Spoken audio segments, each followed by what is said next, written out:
Je vais parler donc de la forêt face au réchauffement climatique. Et puis vous voyez, j'y parle à deux titres. J'y parle en tant que président du collectif des Trois Pignons, et puis aussi en tant que membre de l'Académie des sciences et aussi co-rédacteur du rapport de l'Académie sur la forêt face au changement climatique. Donc, alors comment cette chose a commencé? Eh bien, donc déjà, la forêt des Trois Pignons, vous savez, on est là, le Vaudois est ici, la forêt de Fontainebleau. Et en fait, il y a fin 2019, début 2020, il y avait un gros chantier qui devait être fait en forêt des Trois Pignons, qui a ému un grand nombre d'entre nous. Et on a réagi très rapidement, suscité une réunion. Aussi, on a fait quelque chose de peu commun, on a fait une manifestation dans la forêt, et finalement, ça a abouti à l'arrêt de ce chantier, après une réunion ici mémorable, où ceux qui étaient s'en souviennent sans doute encore, et où on était encore plus nombreux que ceux qu'on est ici. Et voici, un peu après, l'assemblée constitutive du collectif des Trois Pignons, parce qu'en gros, après cette opposition, et bon, il est paru important qu'il fallait faire quelque chose pour essayer d'éviter que soient fait des choses qui vont à l'encontre de ce qu'on voudrait sur la forêt. Mais en fait, d'emblée, l'idée n'était pas de passer son temps à faire la guerre avec l'ONF. L'idée était plutôt d'essayer d'établir un dialogue et un esprit de coopération qu'on a fait à travers une structure qui existe sur la forêt de Fontainebleau, qui est le FODEX, le comité forêt d'exception, qui est une entrée un peu vers ce dialogue. Et puis on a eu la chance d'avoir des responsables qui ont acté cette collaboration et où on a pu évoluer, je pense, des deux côtés à travers ces discussions. Alors en même temps, j'ai pris conscience à travers ces problèmes, j'ai pris conscience de la complexité des problèmes de la forêt. Ce ne sont pas des problèmes simples, et en fait les questions ne sont pas évidentes et les réponses encore moins. Et c'est pour ça que, prenant conscience de ces problèmes, que j'ai proposé au sein du comité des sciences de l'environnement à l'Académie des sciences de s'intéresser à la forêt. Et ça tombait bien, c'était vraiment dans le moment où ça devait se faire, et en gros ça a été tout de suite accepté. Et nous avons donc au sein de ce comité, pendant 2 ans, travaillé sur les problèmes de la forêt face au changement climatique. Et donc ça a été 2 ans, 18 séances, l'audition de 29 experts, et à la fin, l'élaboration de ce rapport. Vous avez le QR code ici pour ceux qui veulent se précipiter pour aller le lire. Lecture que je conseille à tous. C'est un petit peu plus compliqué que la semaine de Suzette, mais bon, c'est normalement une lecture pour tous. Alors, quel est le contexte? Le contexte, c'est celui du réchauffement climatique.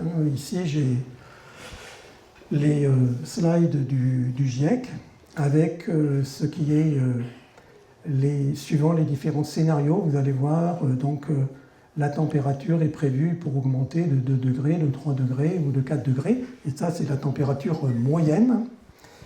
Et en fait, le scénario intermédiaire ici correspond à une augmentation de 2 degrés à l'échelle de 2050, et cette augmentation, en fait, ce scénario intermédiaire, il aura lieu si on réduit les émissions carbone. En fait, pour vous donner une idée, l'émission actuelle en 2022, c'est de 387 millions de tonnes de CO2 par an. Je donne ce chiffre ici parce que ça vous permettra d'avoir un repère pour savoir ce qui est important, ce qui n'est pas important. Et le but, c'est d'arriver en 2050 à 0. Donc, on aura 2 degrés d'augmentation si on arrive à 0 en 2050. C'est à peu près ça la donne. Alors qu'est-ce que ça veut dire 2 degrés d'augmentation? Eh bien, voilà les températures moyennes en été observées dans les dernières années. Puis vous voyez, il y a eu des pics dont vous vous souvenez parfaitement en 2003, hein, canicule de 2003. Et puis en 2022, bon, il n'y a pas les suivantes ici. Donc vous voyez ici, ça c'est cette distribution, elle est ici. Vous voyez que les pics ici, comme 2003, ben, ça arrive de temps en temps, c'est vraiment des queues de distribution. Ça c'est le nombre, et ça c'est la température moyenne. Mais si on augmente de 2 degrés, et encore pire de 3 degrés, au lieu d'être l'exception, ce sera la norme.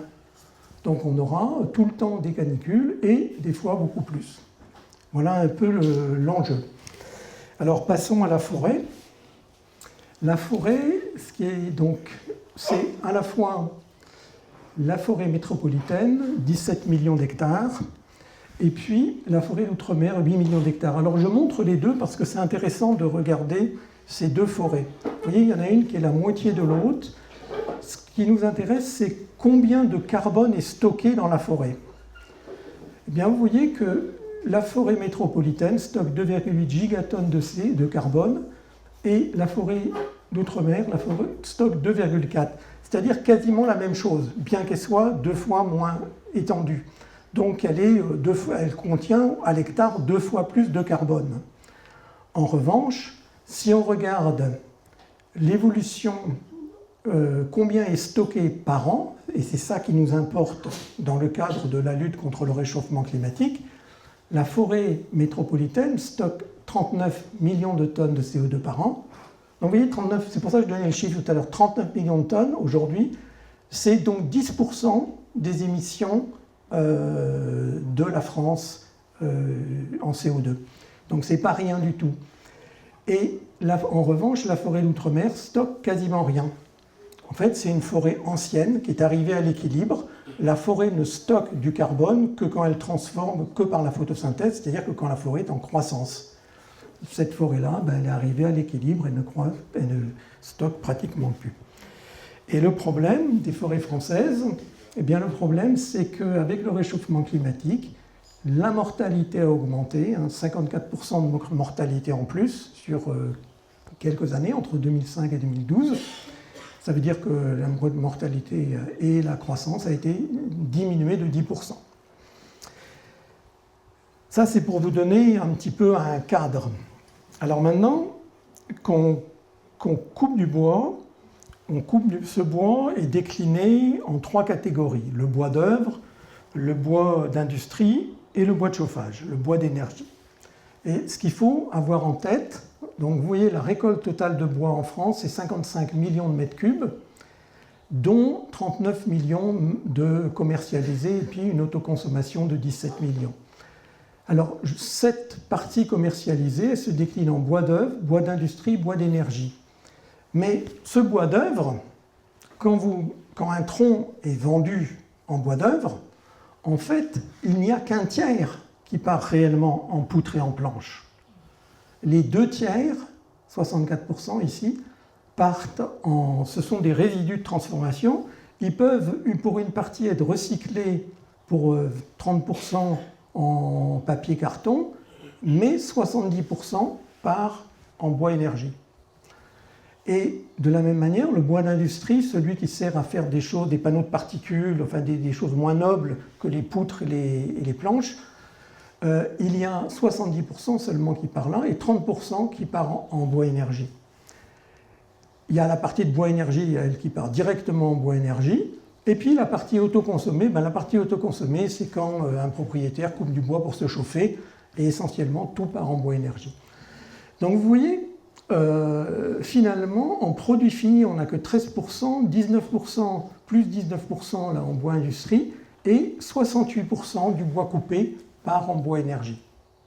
Donc on n'a pas forcément conscience quand on a un beau tronc dans la forêt qui a été coupé, qu'en fait les 2 tiers vont partir soit une partie donc en bois industrie, l'autre partie en bois énergie. Qu'est-ce qu'il en est sur Fontainebleau ? Sur Fontainebleau, en fait, donc ça c'est une slide tirée des slides des comités de forêt d'exception de 2023 et de 2024. Donc j'ai les 2 années ici. voyez, il y a une grosse partie qui part en bois énergie, très peu finalement en bois d'industrie et 40% en bois d'œuvre. Et c'est à peu près, bon, ça varie d'une année à l'autre, mais bon, il n'y a pas des variations énormes. Alors ce qui est intéressant, c'est de comparer par rapport à l'Île-de-France. Vous voyez que par rapport à l'Île-de-France, finalement, ben, l'ONF fait plutôt mieux. Alors je dis mieux quand on fait plus de bois d'œuvre, parce qu'en fait le bois d'œuvre il va quand même servir à faire des poutres, des tables, et donc on va avoir du stockage du carbone qui va se faire à travers ces objets. Et vous voyez que sur l'Île-de-France, il n'y a presque pas. L'essentiel part en bois énergie directement, très peu en bois d'industrie, et donc seulement 30% en bois d'œuvre. Je vous rappelle que ces 30%, encore les 2 tiers vont repartir. Un tiers seulement partira vraiment en poutre et en planche. Et qu'est-ce qu'il en est à l'échelle nationale? À l'échelle nationale, ben, c'est les chiffres que j'ai donnés tout à l'heure. Vous voyez, c'est plutôt mieux, c'est-à-dire qu'il y a une plus grosse partie à l'échelle nationale qui part en bois d'œuvre, bon, parce qu'il y a des grosses forêts aussi, comme les Landes, où l'industrie est bien propre et présente. Pourquoi en Île-de-France c'est aussi mauvais? Ben, en Île-de-France, c'est aussi mauvais parce qu'il n'y a plus de scieries. Si vous regardez l'évolution du nombre de scieries dans les dernières années, ben ça a chuté complètement, il n'y en a plus. Donc, vu le prix du transport, vu qu'il n'y a plus de scieries, en fait, c'est plus simple de faire du bois de chauffage. C'est à peu près ça. Donc le débouché se retrouve en bois de chauffage pour du bois qui aurait dû ou aurait pu se retrouver en bois industrie. Et si c'est du bois industrie qui sert à faire des panneaux, qui sert à faire des isolants, eh bien ça stocke du carbone pendant un certain temps au lieu de partir directement en fumée. Partir en fumée, donc ça c'était votre question, on va en parler maintenant. On va regarder un petit peu les masses, les stocks de carbone dans la forêt. En fait, la première chose à comprendre, c'est que dans la forêt, ici c'est pour la forêt française, en fait on a, vous voyez, à peu près 1300 millions de tonnes dans la forêt apparente, et puis on en a encore plus dans le sol. Donc la moitié du stock de carbone est dans le sol. Tout le monde. Donc en fait, le sol forestier, c'est quelque chose d'extrêmement complexe, d'extrêmement riche, avec une très grande biodiversité, qui a mis des années, des dizaines d'années, voire des siècles à se construire. Beaucoup plus finalement que ce qui est la partie extérieure. Alors, donc ça, c'est le stock. C'est donc ce qu'il y a, ça c'est votre compte en banque. Combien il y a? Là, vous avez 1300 millions de tonnes de carbone dans votre forêt. Maintenant, ce qui nous intéresse, c'est le flux. Comment il change tous les ans. Donc, comment il change tous les ans? Eh bien, il accroît. La production de carbone se fait par la photosynthèse. C'est la photosynthèse qui va permettre de transformer le CO2 de l'air en molécules de cellulose essentiellement dans l'arbre, qui vont donner des tissus ligneux. Donc ça, c'est 38 millions de tonnes par an. Mais il y a une partie qui part dans le bois mort, une partie qui part dans le sol, mais vous voyez, c'est peu dans le sol. Ici, ça augmente alors c'est pas très bien estimé, de 0,5 à 5, donc c'est pas très bien estimé. Et puis une partie par mortalité, par décomposition, qui repart directement dans l'atmosphère, 7 millions de tonnes. Donc si on fait le compte, en fait, on fait le compte comme ça, on va trouver que finalement, si on prend ce qui a été acquis moins ce qui est reparti, c'est 30 millions de tonnes de carbone. Alors attention, des fois je parle en tonnes de carbone, des fois en tonnes de CO2. Le rapport entre les deux, pour passer du carbone au CO2, il faut multiplier par 3,7. C'est-à-dire que 30 millions de tonnes, c'est, bon je vais dire 4, parce que je ne sais pas multiplier par 3,7, donc c'est 120 millions de tonnes de CO2. Donc c'est pas mal, hein. Si ça stockait 120 millions de tonnes de CO2, ce serait sympathique, hein, par rapport, je vous rappelle, hein, 400 millions de tonnes de CO2, l'émission due à l'activité humaine en France. Mais bien sûr, il y a autre chose, en fait, on coupe du bois. La récolte, en fait, on récolte 20 millions de tonnes. Donc sur les 30, on récolte, en gros, on récolte 20. Et alors, que va devenir ce bois? Bon, il y a une partie de perte, hein, mais on peut ne pas en parler. Et en fait, cette récolte, ben, c'est ce qu'on a vu tout à l'heure, ça va faire le bois d'œuvre, le bois d'industrie, le bois de chauffage. Et donc, on va, à travers le bois d'œuvre, à travers les produits bois, on va augmenter le stock dans les produits bois. Vous voyez, le stock, c'est totalement, c'est 91 millions de tonnes. Mais en fait, on ne l'augmente que de 0,6 millions de tonnes par an. Alors comment on passe de 20 millions à 0,6 ? C'est pas parce que quand on coupe, comme je vous l'ai dit tout à l'heure, il y a une grosse partie qui part directement en fumée.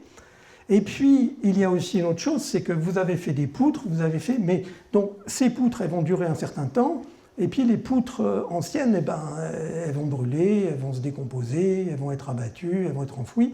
Donc tout ça, ça repart dans l'atmosphère. Donc en fait, le passage dans les objets bois n'est que transitoire. Et finalement, l'accroissement, il est très faible, l'accroissement. Mais quand même, pendant un certain temps, on a stocké du carbone dans des objets, donc ça a fait ça a permis de ne pas tout relâcher dans l'atmosphère. Ça, c'est... Donc si on prend tout ça en compte, on fait la différence, et finalement, on a 10 millions de tonnes par an. 10 millions de tonnes par an, qui est le bilan entre ce qui a été acquis par photosynthèse et ce qui est reparti dans l'atmosphère d'une manière ou d'une autre. Et 10 millions de tonnes, donc je l'ai converti ici en tonnes de CO2, c'est 39 millions de tonnes de CO2 et c'est donc 10% des émissions françaises de CO2. Donc c'est pas rien du tout, c'est important. Je vous rappelle que le but c'est d'arriver à zéro. Donc on a du mal à baisser de 2%. Donc si on nous enlève 10%, c'est fondamental. Et qu'est-ce qui se passe actuellement ? Eh bien, ce puits de carbone, ici, de 39 millions de tonnes, eh bien, il est en train ici, là, c'est cette courbe-là, depuis 2008. Là, le puits, dans ce sens-là, c'est négatif. Donc, en fait, là, c'était 39, c'est par ici. Et en fait, c'était 60 ou 70 en 2008. Donc, il a été divisé par 2. Ce puits de carbone a été divisé par 2 en 10 ans.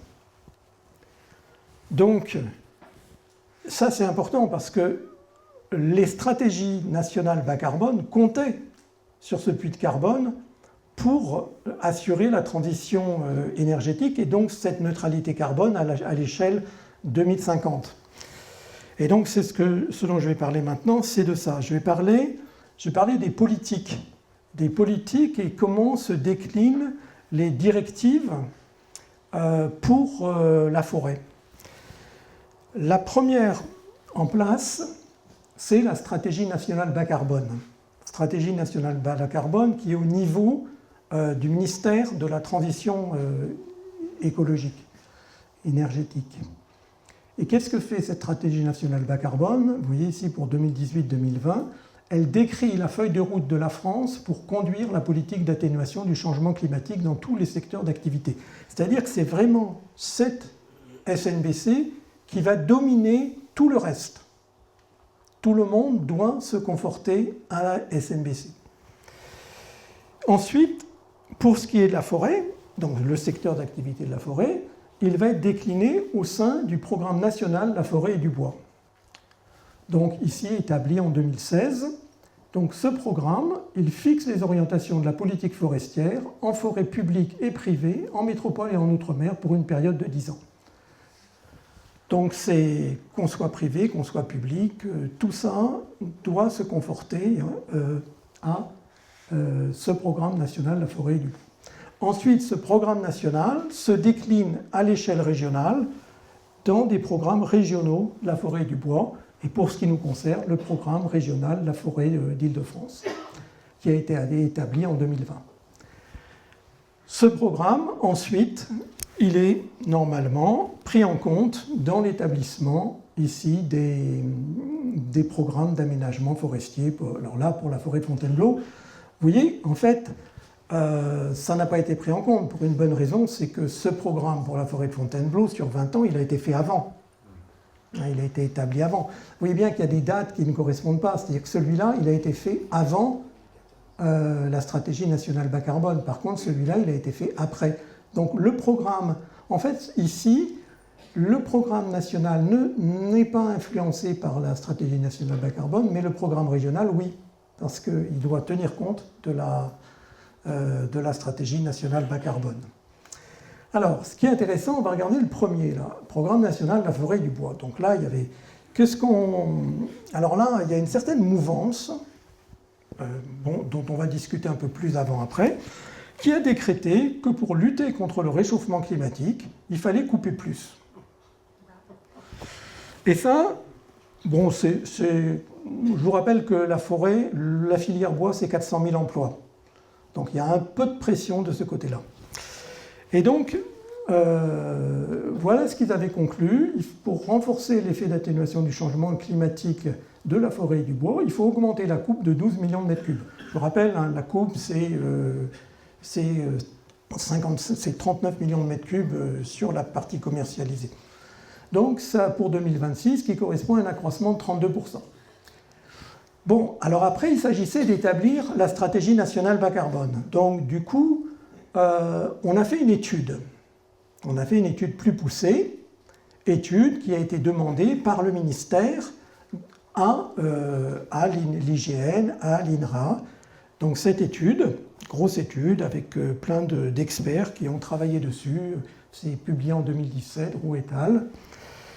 Qu'est-ce qu'elle a conclu? Elle a conclu, assez bizarrement, la même chose. Que pour maximiser les effets de substitution et le stockage du carbone dans les produits bois, il fallait augmenter, donc en alignement complet sur ce qui avait été dit auparavant dans le programme national forêt et bois. Bon, alors, je vous propose de regarder un petit peu plus près.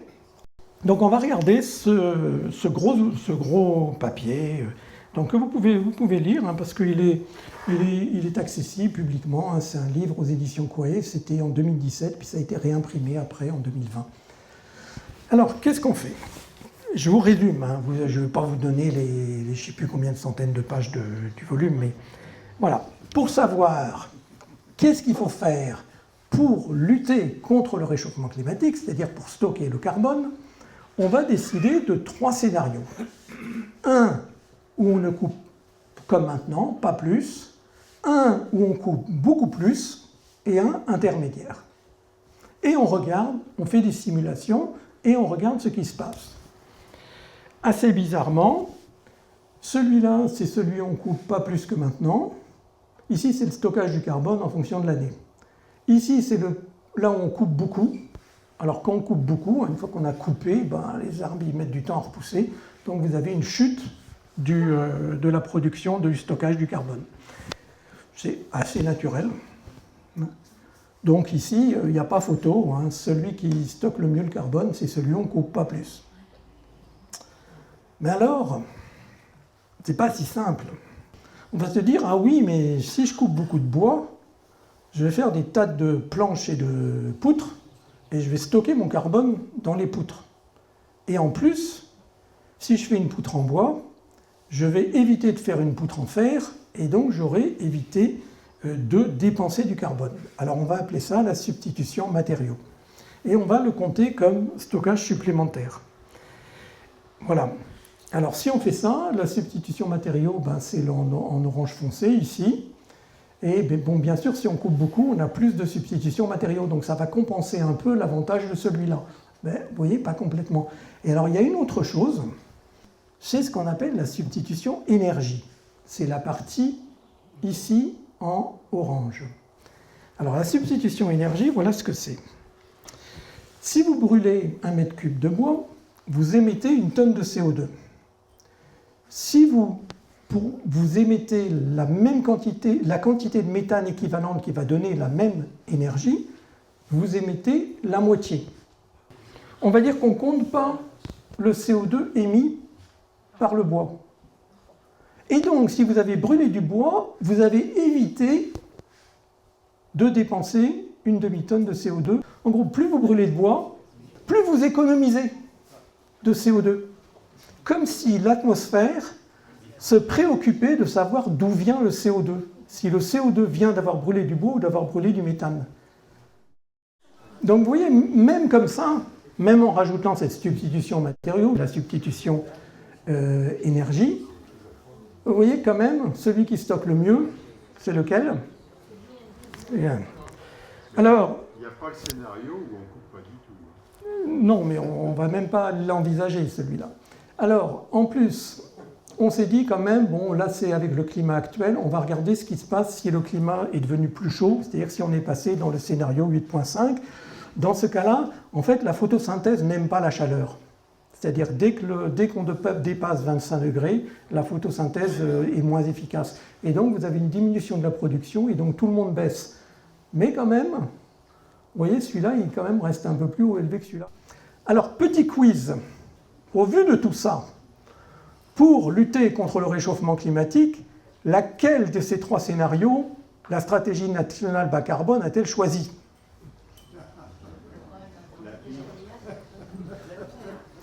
Elle a choisi celle-là, bien sûr. 400 000 emplois. Donc, la stratégie nationale bas carbone, en 2020, a choisi d'augmenter, voilà, il faut maximiser les effets de substitution et de stockage de carbone dans les produits bois en jouant sur l'offre et la demande. Donc, il faut récolter davantage de bois, récolter donc en ligne sur la politique précédente et augmenter de 37% à l'échelle 2029. Je vous ai dit que la stratégie nationale bas carbone, ça a été fait en 2017 ou 2018, et donc ça a été pris en compte dans l'établissement du programme régional de la forêt et du bois. Et donc le programme régional, qui gère toute l'Île-de-France, il préconise d'augmenter de 37% les coupes. Alors ça, quand même, bon, il y a quand même quelques personnes qui ont réagi vis-à-vis de ça, qui ont réagi. Bon, il y a il y a Canopé, mais ça a été fait par Gaëtan Dubus de Varnarf, qui est un scientifique de la forêt. Ça a été fait par des universitaires, Haute-Valade, ça c'est un ensemble d'universitaires qui ont refait des études. En gros, quand ils refont des études, de toute manière, même l'étude initiale, elle disait que plus vous coupez, moins vous stockez. Et donc ces études ont dit la même chose, c'est-à-dire peut-être de manière encore plus accentuée, que si on coupe plus, eh bien, on stocke moins de carbone. Et il y a aussi des études qui ont montré que sur la substitution, les calculs n'étaient pas corrects, parce que en fait, cette substitution, on prenait par exemple autant aujourd'hui, combien on économise de carbone si on fait une table en bois au lieu de faire une table en plastique. Mais toutes les industries, tous les industriels ont amélioré leur efficacité carbone. Donc en fait, ces coefficients de substitution, ils changent avec le temps. Donc tout ça, ça dégringole. Et finalement, donc ça, c'était le rapport du Haut Conseil pour le climat sorti en juin 2022 et consolidé en 2023. En fait, c'est ce dont je parlais tout à l'heure, c'est-à-dire que tous ces scénarios ont été faits avant de se rendre compte de la dégradation totale du puits de carbone de la forêt dans les dernières années. Et c'est ça que souligne le rapport du Haut Conseil pour le climat, c'est-à-dire que la capacité des forêts françaises à stocker le carbone s'effondre depuis 2013. Pourquoi elle s'effondre? Par la diminution de la production biologique, je vous rappelle, moins 10%, donc ça c'est dû au réchauffement climatique, par l'augmentation de la mortalité et par l'augmentation des prélèvements. En fait, l'ensemble coordonné contribue à cette dégradation du puits de carbone. Pour ce qui vous intéresse immédiatement, qui est la forêt de Fontainebleau, en fait, ce n'est pas le cas. Si je regarde ici l'évolution des volumes sur les 10 dernières années, en fait, il y a une décroissance des volumes coupés, vendus,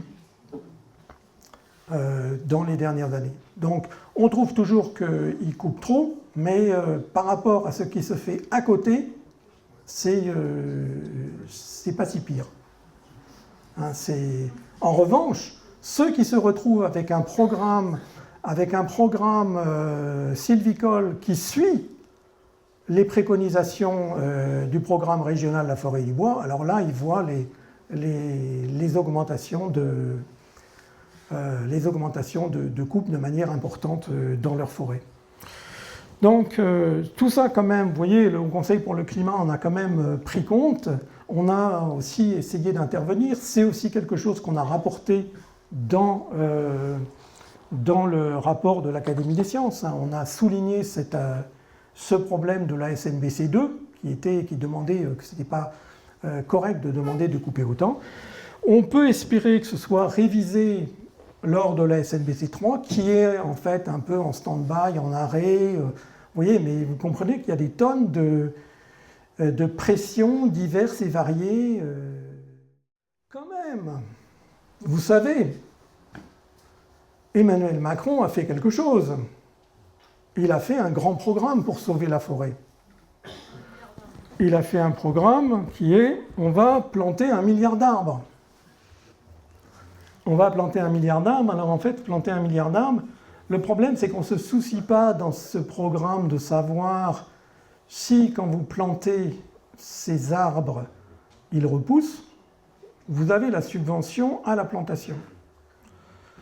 Donc, bien sûr, il y avait tous les problèmes des forêts scolytées de l'Est de la France, il y avait des gros problèmes où il fallait faire des coupes pour replanter. Donc, le programme, initialement, s'adressait à ces endroits, mais ce programme, il n'est pas très encadré, donc, résultat, il y a des effets pervers où, en fait, on va aller faire des coupes rases, on a un appel vers le bois énergie, donc on fait une coupe rase, on envoie tout brûler et on a une subvention pour replanter. Donc on est bénéficiaire des deux côtés. Et si, parce qu'on a fait une coupe rase, la plantation ne marche pas parce que tout est en plein soleil, eh bien c'est pas grave parce que vous revenez une deuxième année, vous avez à nouveau une subvention. Donc on a fait une tribune avec Canopée dans Le Monde, cette tribune qui dénonce un petit peu ça et qui dit qu'il faudrait au contraire privilégier des subventions pour rendre la forêt plus résiliente et ne pas imposer ceci. Vous avez peut-être vu aussi le film de Canopée, enfin c'est pas Canopée, c'est avec Canopée, mais c'est Hugo Clément, sur le front, qui dénonce ces coupes qui partent entièrement en bois énergie. Et dans ces problèmes de bois énergie, en fait, on peut comprendre pourquoi il y a un tel appel vers le bois énergie. Et alors là, je vais vous raconter des histoires. Je vais vous raconter une histoire que vous connaissez sans doute. En fait, non, c'est pas ça que je vais vous raconter. Je vais vous raconter les fables de l'ADEME. L'ADEME, qu'est-ce que c'est ?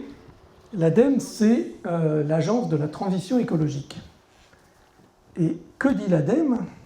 L'ADEME dit justement que quand vous brûlez du bois, eh ben, vous n'émettez pas de CO2. Donc si on regarde ici combien on émet de CO2 quand on brûle du bois, on voit 12 grammes par kilowattheure. Bon, sachez que, je vous montrerai tout à l'heure, pour le méthane, c'est 200. Eh bien, alors ça fait le bonheur des vendeurs de poêle, des vendeurs de tout poêle. Hein, c'est chaudière à granulés, le granulé est environ 10 fois moins émetteur de CO2 que le fioul ou le gaz. Vous avez ici le granulé avec son tout petit émission de CO2, et puis ici le fioul, le gaz, en fait, qui émettent beaucoup. Ça fait la joie de la filière bois. 20 fois moins d'émissions par rapport au feu et 10 fois moins par rapport au gaz. Et à chaque fois, c'est l'ADEME. L'ADEME, c'est les experts, donc s'ils disent quelque chose, on peut s'en servir comme référence ultime. Et il vous répète ici aussi que 1 mètre cube de bois utilisé pour la production de chaleur dans l'industrie et le secteur collectif permet d'éviter environ 0,5 tonnes de CO2. C'est l'aberration dont je vous parlais tout à l'heure. C'est-à-dire que si on brûle du bois, on évite de consommer du CO2 alors qu'on en consomme 2 fois plus que en fait, si on brûlait du gaz. Et voilà, et puis pareil, le chauffage au bois, si vous voulez être écologique, vous chauffez au bois, etc. C'est pas cher. Ah bon, allez, on arrête, et puis on va faire un petit calcul. On va regarder un petit peu plus précisément ce qu'il en est. Donc, le bois énergie. Si je prends 1 kg de bois coupé, qui vient d'être coupé, c'est 500 grammes de bois sec. Qu'est-ce que c'est que le bois ? Le bois, c'est de la cellulose. La cellulose, ça contient du carbone, de l'hydrogène, de l'oxygène. Alors, on peut compter justement combien on a de carbone dans tout ça. Il faut juste regarder les masses atomiques et on trouve qu'on a 50% de carbone. Et maintenant, si je brûle mon bois, en fait, la réaction, elle est très facile à écrire. On prend cette cellulose, on l'oxyde, le brûler, c'est oxyder avec de l'oxygène, et on obtient du CO2 et de l'eau, CO2 et H2O. Et vous voyez, ici, vous avez autant de carbone ici que de carbone ici. Le carbone, il n'a pas disparu. Une réaction chimique, vous avez le carbone, il est là au début, il est à la fin. Et chaque fois que vous avez du carbone, vous aurez du CO2. Et en fait, pour 1 kg de carbone, vous avez 3,7 kg de CO2. Donc, pour un demi-kilo de carbone, vous avez 1,8 kg de CO2. Et donc, si vous prenez votre kilo de bois sec, vous émettrez 1,8 kg de CO2, quel que soit le poêle que vous ayez. Si vous avez un poêle à double combustion, triple combustion, 10 000 combustion, vous aurez toujours ce 1,8 kg de CO2. Vous pouvez le faire en sautant en l'air, en vous mettant sur un pied, tout ça, vous aurez toujours 1,8 kg de CO2. Ça, c'est de la physique, ça ne change pas. Donc, 1,8 kg de CO2. Alors maintenant, il faut voir quelle énergie vous avez obtenue avec ceci. Donc ça, c'est votre 1,8 kg de CO2. En fait, 1 kg de bois sec, ça fournit 5 kWh. Donc pour connaître l'émission de CO2 par kWh, je pense que vous savez tous le faire. Il faut diviser l'émission ici pour 5 kW par 5. Et on obtient 367 grammes de CO2 émis par kWh. Alors je vais comparer aux autres types d'énergie. Si je brûle du méthane, alors si je brûle 1 kg de méthane, je vais obtenir là encore plus de CO2, mais ça chauffe beaucoup plus, chauffe 3 fois plus. Donc au résultat, j'obtiens 2 fois moins de CO2. Chiffre dont on avait déjà parlé, et même dont s'est servi la substitution énergie, c'était ça. Mais vous voyez, si vous brûlez du méthane, vous dégagez 2 fois moins de CO2 que si vous brûlez du bois. 2 fois moins. Le méthane, c'est le gaz naturel. Donc en fait, vous voyez, c'est là l'ADEME qui vous dit que vous ne dépensez que 12 grammes. Et c'est une aberration totale. Et ça fait, vous avez vu, tous les vendeurs de poêles, tous les vendeurs de... tout le monde fait comme si, au moins en France. Mais en France, on dit, on regarde l'ADEME, on fait son bilan carbone, si on brûle du bois, hop, c'est 0. Oh, c'est bien. Alors, quel est l'argument de l'ADEME ? Oui, 400 000 emplois, mais aussi le bois, ça repousse. C'est compter 0 parce que le CO2 émis va être réabsorbé par le bois. Alors on va regarder, le bois repousse, c'est vrai, le bois repousse. Alors là, je vous ai fait un petit modèle que j'ai concocté spécialement pour vous. Mais ça permet de comprendre, je pense. Ce modèle, c'est un modèle, en fait, je prends une forêt, c'est l'évolution du stockage de carbone dans une forêt. Ça se comporte comme ça. Quand la forêt, on part de 0, on a une coupe rase, on démarre avec des tout petits plants, et puis ça va monter. Alors là, c'est en fait une courbe que j'ai tirée d'un article très récent, en fait, ça correspond au chêne. Donc en fait, sa maturité va être obtenue à 80 ans, c'est là où il va stocker le maximum de carbone. Il stockera à ce moment-là à peu près 2 tonnes de carbone par hectare. Et puis après, ça va décroître. Mais bon, ça restera quand même pas négligeable, c'est pendant des centaines d'années. Donc là, j'ai pris des chiffres qui correspondent à la moyenne française. Si vous prenez la moyenne française, la forêt française, le stock moyen par hectare, c'est 76 tonnes de carbone. Le flux de carbone moyen, c'est 1,8 tonnes de carbone à l'hectare. Et l'âge moyen des forêts, c'est 60 ans. Donc je prends ici 60 ans, c'est ici. Vous voyez, ici, il est à 60 ans, ma forêt est à 60 ans, et elle stocke 1,8 tonnes de carbone par an. Alors on va regarder deux scénarios. Premier scénario, je coupe. Je fais une coupe rase. Je coupe un hectare, mon hectare qui a 60 ans. Combien je récupère de bois, de biomasse? Alors je ne récupère pas tout parce qu'il y a des pertes d'abattage, donc il faut enlever 15%. Je ne récupère pas les 76 tonnes, je récupère 64 tonnes.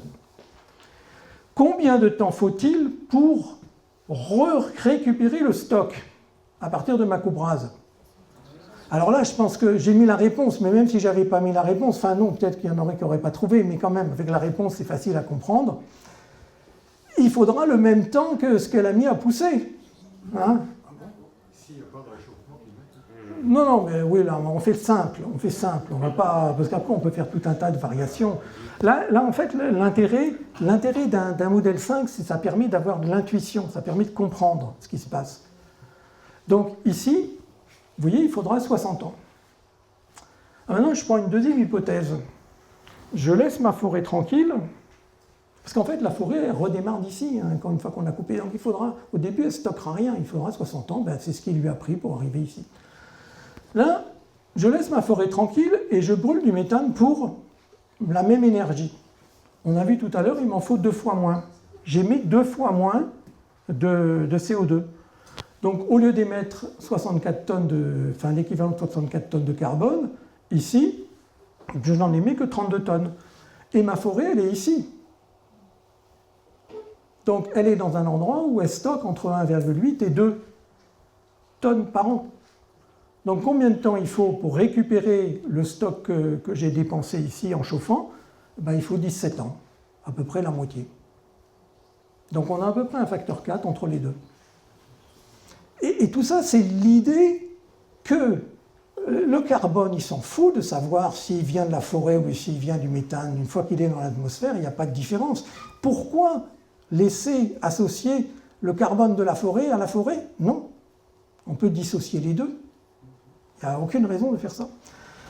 Alors là, déjà, j'en sens qu'ils se disent « Oh là là là là là là, mon poêle à bois, moi qui me chauffe avec ce super poêle à bois granulé que j'ai. » Et là, commencez à vous dire « Oula, qu'est-ce que je vais faire ?» Ben, c'est encore pire que ce que vous pensez. Je pense que... Ouais, bon, on va déstocker les poêles à la sortie. Là. Parce qu'en fait, le poêle, il y a aussi une autre chose qui fait le chauffage au bois. C'est l'émission de particules fines. Et les particules fines, en fait, c'est la première source de pollution atmosphérique en Île-de-France. Et c'est combien de morts par an en Île-de-France?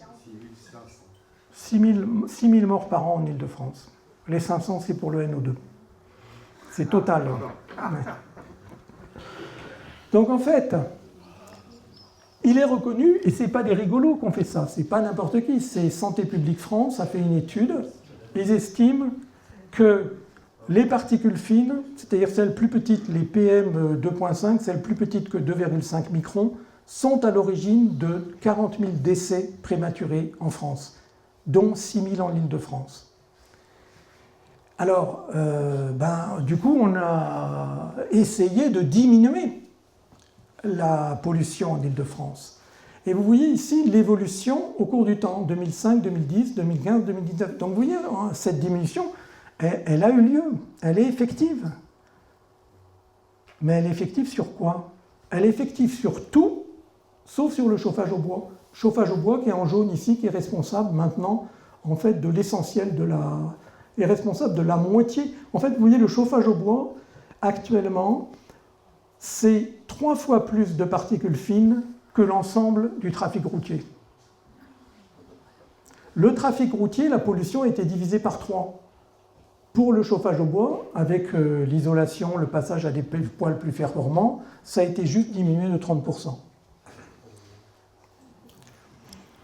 Alors, je vais vous rassurer quand même.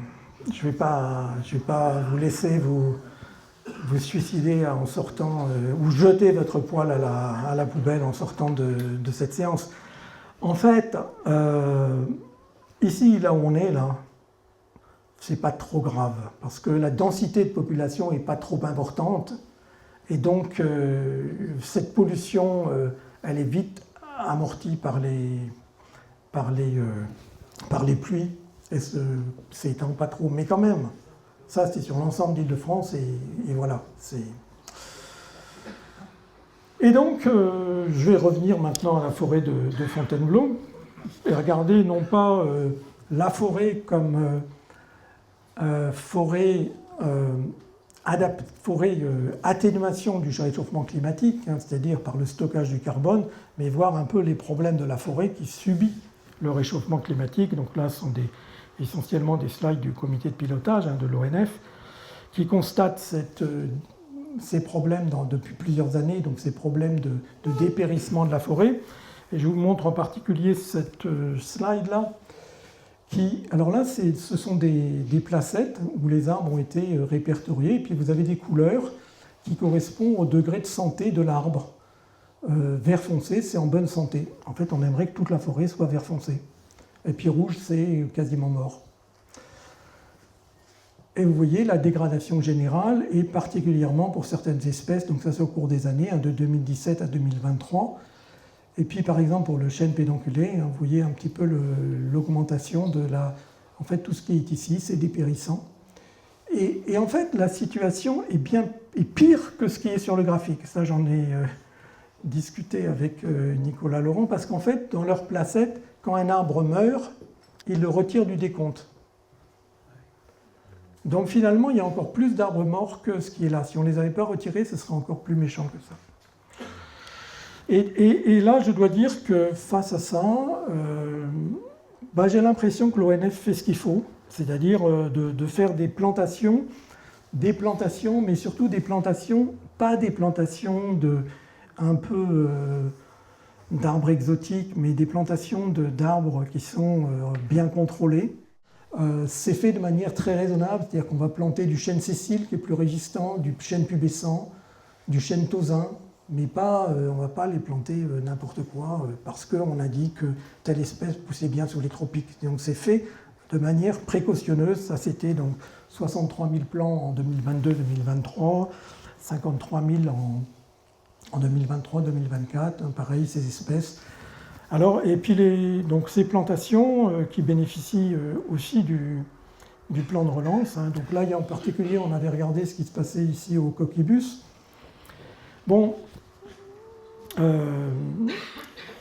sur le Coquibus, en fait, la situation a été assez terrible, hein, parce qu'avec énormément de chênes pédonculés dépérissants, alors c'est vrai que ça fait mal au cœur de voir ces chênes par terre.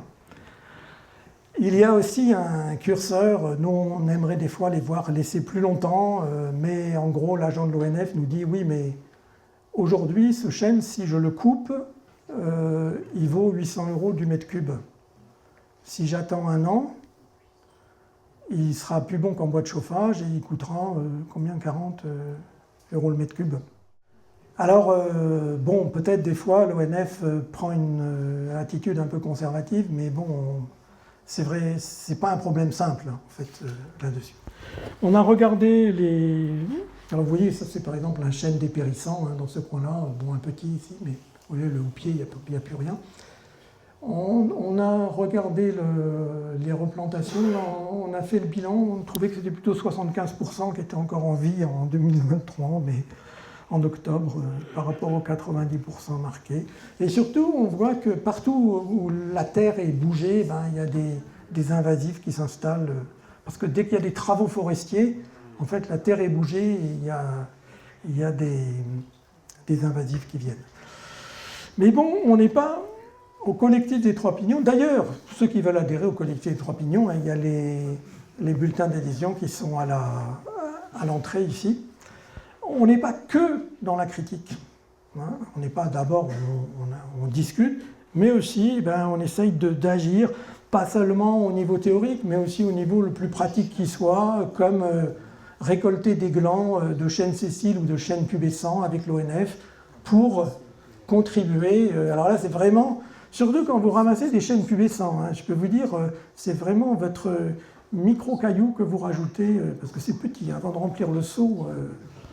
Ce sont des glands qui sont recueillis et puis ensuite envoyés dans les pépinières de l'ONF pour venir être replantés en fait, dans nos forêts, pour essayer les forêts, de les sauver. Et en fait, là, justement, ça va être ma dernière slide, qui est celle-là, qui est... voilà, vous voyez, c'est la croix des résistants, et je la vois comme symbole qu'il va falloir que la forêt entre en résistance face à ce problème du réchauffement climatique. Voilà, et comme c'est marqué, j'ai terminé.